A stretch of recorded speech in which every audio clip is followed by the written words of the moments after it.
Тэгээс эхлэн араатан номхруулах 3 дугаар бүлэг нүүх. Та яагаад миний толгойн ард тал руу цогчих вэ?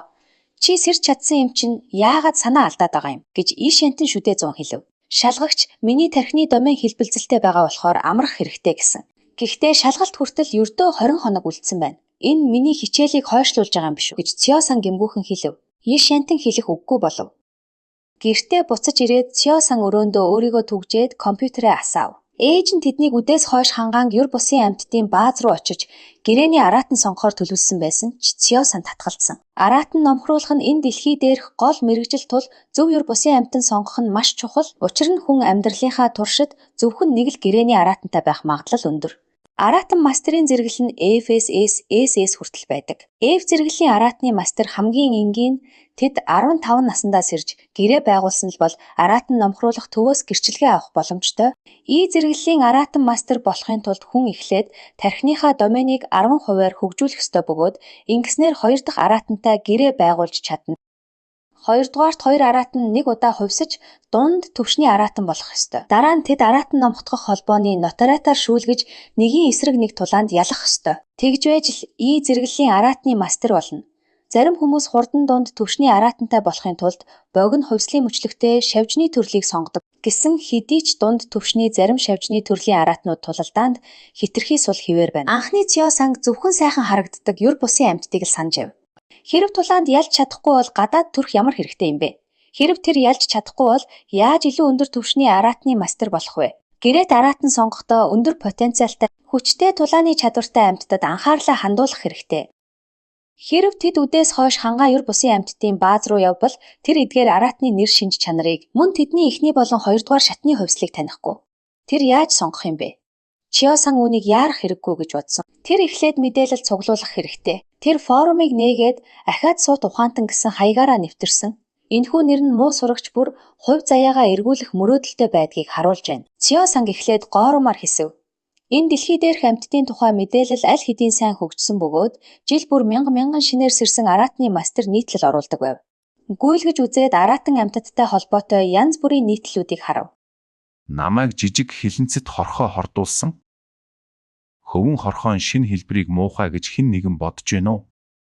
Би зэрэглэлийн араатан мастер танд наншингийн араатан номхруулах их сургуульд хэрхэн элсхийг заана. Шинэ араатны мастер байна. Бяцхан луутай гэрээ байгуулах нь зүгээр болов? Түүний харц сүүлийн нийтлэл дээр тогтов. Лууны төрлийн араатныг анхны гэрээт амтан болгон авч бусдаас зүгээр эсхийг асууж байна уу? Луу төрлийн араатны хүч чадлыг бүгд мэддэг.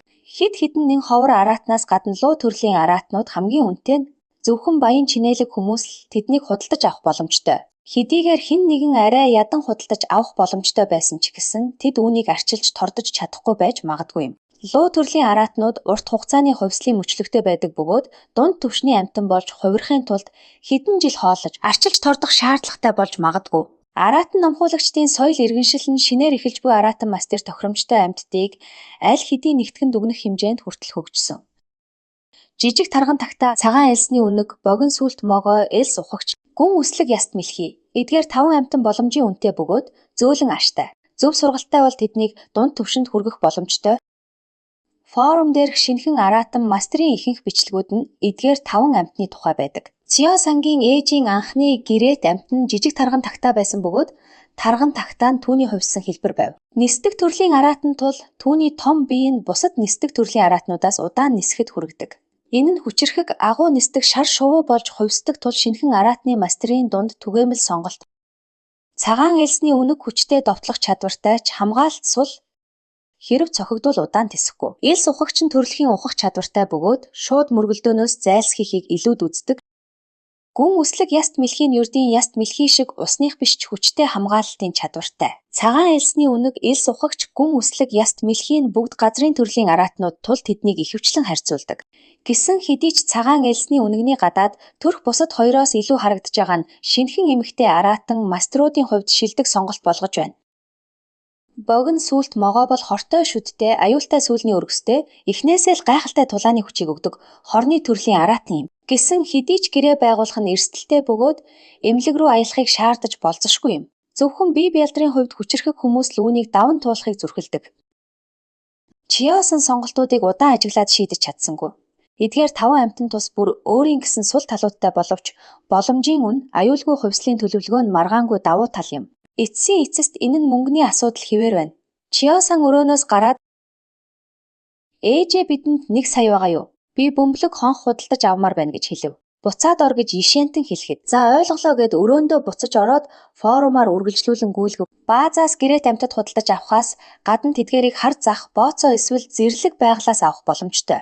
Хар зах дээрх амьтдын гарал үүсэл тодорхойгүй. Та мөнгөтэй л бол тэд танд ямар ч төрлийн араатныг авч өгч чадна. Бооцоо нь азаас хамаардаг. Та дампуурч бүр дотуур хувцсаач алдаж магадгүй. Зэрлэг байглаас амьтдыг олох нь зөвхөн ди зэрэглэлийн эсвэл түүнээс өндөр араатны мастерууд л хийж чадах зүйл юм. Эцсийн эцэст зэрлэг байгальд аюул тулгарх магадлал өндөр бөгөөд юр бусын амьтдыг номхруулахад хэцүү байдаг. Гэрээ байгуулсан ч гэсэн тэднийг сургаж, дуулууртай болгох амаргүй. Эдгээр 3 аргын аль нь ч түүнд одоогоор тохиромжгүйг хараад санаа алдан сууна. 20 цаг 26 минут. Чио-сан компьютерээ хаагаад цаг руугаа харан гайхсаар ээж нь түүнийг оройн хоолнд дуудаагүй. Үнэхээр ууралсан байж болох уу гэж бодон зочны өрөө рүү очиж шалгахаар номын тавираас араатны номхотголын түүх 2 номыг аваад хаалгаа онгойлоход тэр зочны өрөө харанхуй ээж нь харагдсангүй. Ээжигээ унтлагын өрөөндөө байхгүй гэдгийг баталсны дараа Чио сан зочны өрөөний гэрлийг асаагаад араатан номхотгох түүх 2-ыг буудан дээр шидээд хөргөгчнөөс маача зайрмаг гаргаад зурагтаа асаахад хаалга онгойв. Чио-сан толгоогоо эргүүлэн тэдний харц тулгарлаа. Агаарыг богинох нь нам гүм ноёрхов. Ирээд хоолоо ид гэж ээж нь хөмсгөө өргөн хилээд хоолоо хоолны ширээн дээр тавив. Тэгэхээр ээж хоол авахаар гадагшаа гарсан байх нэ гэж бодоод маача зайрмага хараад дэмий өрөхгүй байх зарчмыг баримтлан дахин нэг хазлаа. Ээжээ та өнөөдөр яагаад хоол авахаар гарав гэж хоолны ширээнд дөхөж очоод асуухад хийх зүйл байгаа хоол хийх цаг байгаагүй тул буцах замдаа худалдаж авсан гэж ээж нь хариулав. Энэ юу байсан бэ? Гэхэд хэсэг чимээгүй байснаа сансаан шинэ байр руу нүүцгээе гэв. Чио-сан гайхширч Жэхэн мужийн төв болох Хангаан хот нь орон сууцны үн маш өндөр. Энэ байшинг анх үнэн нь тийм ч өндөр биш байх үед аавынх нь гэр бүлээс хурмын бэлэг болгон өгсөн. Хэдийгээр Чио-сангийн одоогийн оршин суудаг газар Хангаан хотын хамгийн үнэтэй газруудын нэг биш ч гэсэн ойролцоох сургууль, метротой сайн байршилтай тул 1 ам метр нь 50,000 гаруй холбооны зоосны үнэтэй. Ээж нь хоолноосоо нэг хазчхаад би гарахдаа үл хөдлөх хөрөнгийн зуучлагчаас асуусан. Манай байшин 133 ам метр талбайтай. Одоогийн зах зээлийн үн 1 ам метр нь 53,000 орчим байгаа тул 7 сая гаруй холбооны зоосоор зарагдаж магадгүй. Би сайтар бодож үзсэн. Бид жижиг байшин худалдаж аваад урьдчилгаа төлбөрөө төлөөд нэмэлт мөнгөөрөө чамд бөмбөлөг хон худалж авч өгч болно. Бидэнд бүр бага зэрэг мөнгө үлдэх болно. Би одоо ч мөнгө олж чадна. Жижиг байшин руу нүүхээс өөр юу ч өөрчлөгдөхгүй гэж хэлээд Чио-санг хэлэх үггүй болгов. Хэдхэн цагийн дотор ээж нь урьдчилан мэдэгдэлгүйгээр ийм том шийдвэр гаргасан байна. Түүнийг юм хэлхийг оролдоход ээж нь түүний үгийг таслан чиний дүн тийм ч сайн биш ч гэсэн чи өөрөөс ирсэн. Чиний авьяас илт байна. Манайх баян биш ч чиний хүссэн амьтныг ээж чинь авч өгч чадна. Чи надад хичээлээ хойшлуулахгүй гэж амлаж байгаа л бол. Исентэн өмнө нь үүнийг бодож үзээгүй ч охин нь супер хүчний төрлийн амьтанг хүсэж байгаагаа илэрхийлсэн бөгөөд охиныхын сурлагын амжилт муу байсан ч өөрөө сэрж чадсан тул энэ нь араатныг номхруулах авьяастай гэдгийг харуулж байна. Үүнийг харгалзан үзээд охиндоо таалагдсан, үнэтэй боловч ирээдүйдээ гэрийн тижээвэр амьтан худалдаж авах нь боломжийн санагдсан. Эцсийн эцэст энэ бол түүний ээж хүний хувьд хүлээсэн үүрэг юм. Чио-сан холимог сэтгэл хөдлөлийг мэдэрч ээжийнхээ нүд рүү хараад инээмсэглэн ээжээ.